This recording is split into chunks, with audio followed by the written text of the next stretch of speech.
What's going on, Port fans? Welcome back to another video on my channel, and today we're going to be reviewing round 4, Port Adelaide versus Richmond, in what was an epic clash at the Adelaide Oval on Friday night. Port getting up by 2 points in, well, it was a thriller. Like, there was so many emotions going through my head throughout the whole entire night. A lot of ebbs and flows, and it was very, at some stages, very frustrating to watch, I guess, for both sides and the fans as well. But let's get straight into it. There's a lot to talk about from this game, so let's review round 4, Port Adelaide versus Richmond. They're like a pack hunting. Burton did well to hold him up. Drew spirals it back inside 50. That's a mark to Gray. Well, he likes to give him off Gray, but he's just got to go back and nail this. Yeah, I wouldn't be giving that one off. Robbie Gray, take the responsibility on. Is a great mark against short. So Robbie Gray to put Port back in front with just over 4 remaining. That's pretty good. That's damn good. Jeez. Excuse my voice because it's been doing a lot of talking, yelling over the past couple of days with footy and with Port on Friday night. So it's been it's straining on the vocal cords, that's for sure, especially Friday night. I mean, that was one hell of a game. There was a lot of stress, anxiety, frustration, and well, basically yelling had to be done because if it wasn't for interesting umpiring calls from both for both sides, or it was, you know, the late strain of Port not kicking goals in the second quarter, 3-7, which I'll get to in a minute, and then of course Robbie Gray kicking the clutch goal to win the game for Port with 4 minutes to go. So a lot happened on the night, and it started just before the game. Even Todd Marshall was laid out.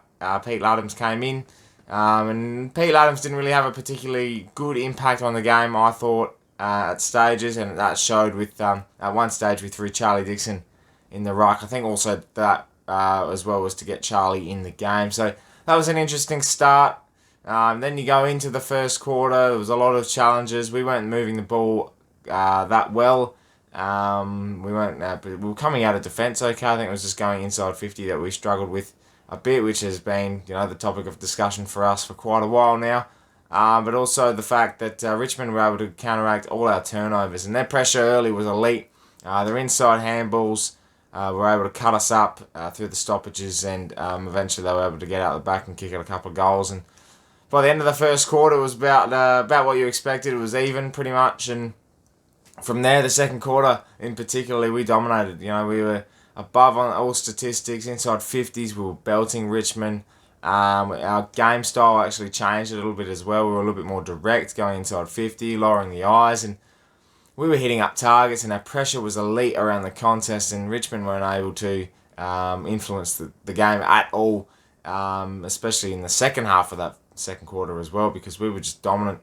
Besides the scoreboard, which was a little bit disappointing because we should have been 6 or 7 goals up at half time, because, you know, we had obviously 3-7. You change that around, maybe 7-3 is a big difference in a game, and you know that extra 3 goals could have made us a little bit more comfortable going into the second half. And you know, with the likes of Motlop playing a really good first half, I thought Butters was excellent with 15 touches. Boak's second quarter was enormous. And then the likes of Wines and Alir down back. Every time Richmond did get a chance to go down to their forward half, Alir was absolutely exceptional, cutting off all contests. He was great on the ground, and his pressure was elite. And he's just been one of the best pickups we've had in quite a while now. And I think his impact down back is certainly not going to be questioned for the foreseeable future. He is just enormous. 23 touches in the end of a couple of intercept marks, and plenty of intercept possessions, plenty of tackles as well, which is great to see from the big men down back. And him combined with Tom Jonas, I thought were very, very, very good down there. And Tom Jonas just led us to victory. I thought he was exceptional. But you know, that third quarter was the one for me. That was the one that really ticked us over the line, because they started pretty poorly, Port. We weren't able to influence around the contest as much as we would have liked, especially in the middle, and our turnovers were costly. I think Richmond's first 6 goals were actually all from our turnovers, which is very, very disappointing. You know, we're supposed to be a pretty skillful side, I would have thought, and it's just that decision making that's costing us in parts of games. So I think now that you look into the second half, we were a little bit more direct. We were creating turnovers for Richmond, which was very good to see, specifically the Rosie goal where the pressure on our press was really good, and Nankervis, well, the ruckman, I mean, your ruckman aren't great with ball in hand anyway, but to pressurise him and to create that turnover, Rosie kick a goal, and then Houston was before that as well with pressure inside our forward half, and Hamish Hartlett's bomb. Holy moly, was I very much out of my seat.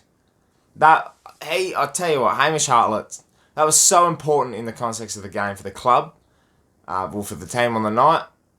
He was having a shocker. He couldn't hit a target to save his life around the ground. He was turnovers. He created a goal for Richmond in the second quarter by hitting Jack Rivalry on the chest.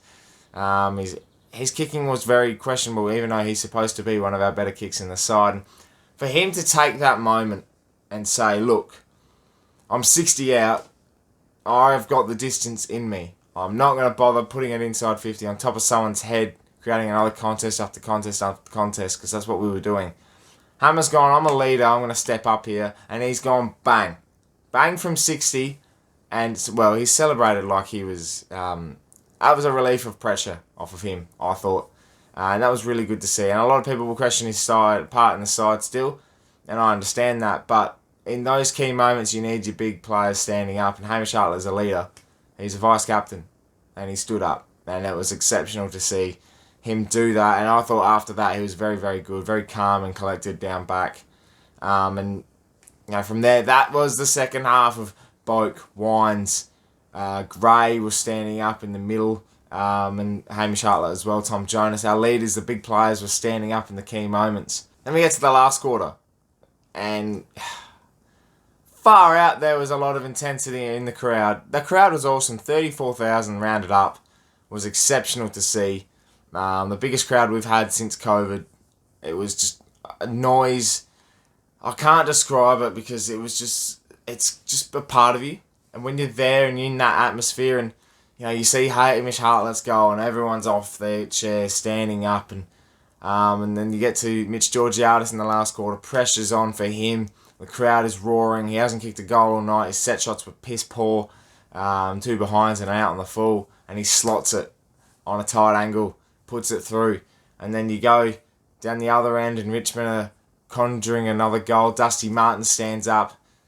And it was just pressure after pressure after pressure. Not many goals were scored. And then you get to 4 minutes to go. We're behind because Lambert's kicked a goal and enter Robbie Gray. Well, brilliant work by Drew and Burton in that contest because they worked it so hard and they were able to get the ball out and just bang it on the boot.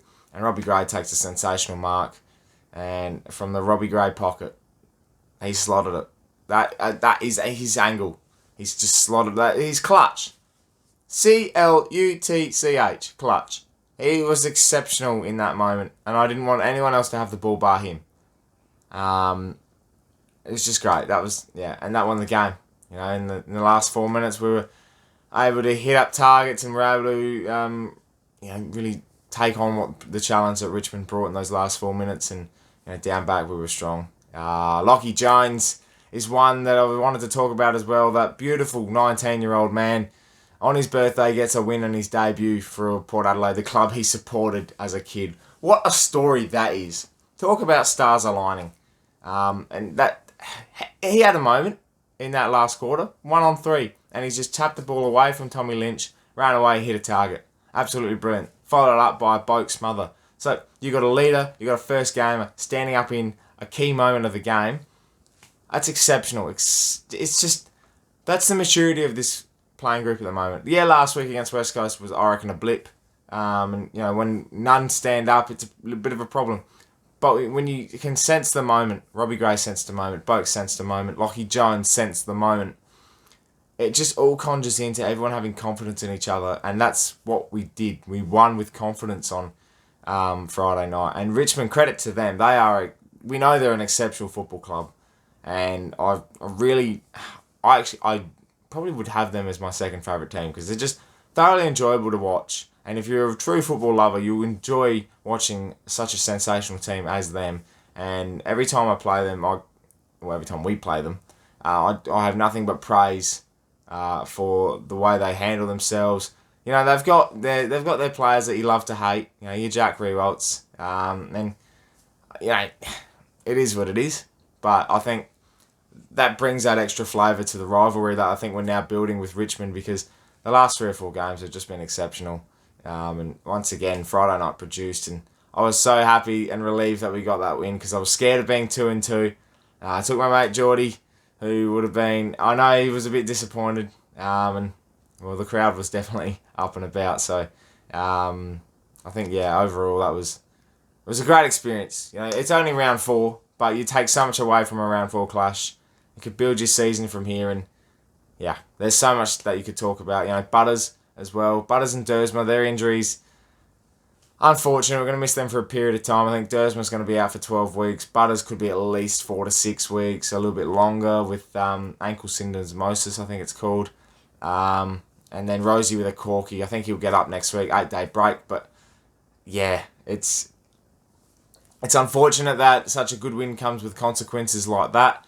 But in saying that, I think we've got the depth and the ability to replace those players. So I wish them all the best in recovery, because we'll need them come the second half of the year going into another final stint, you would have thought. Let me know in the comments below what you thought of round 4, Port fans. I would love to hear what you have to say about the game. This is it. This is the review done and dusted. So much more I could talk about, but we know the story. We know what happened, and we'll leave it to our own interpretations of how the game went, because we were gutsy. That's the word. Gutsy. So make sure you subscribe to the channel if you're new for plenty more Port Adelaide content coming away across the season. My name is Anthony, and as always, gun the bear.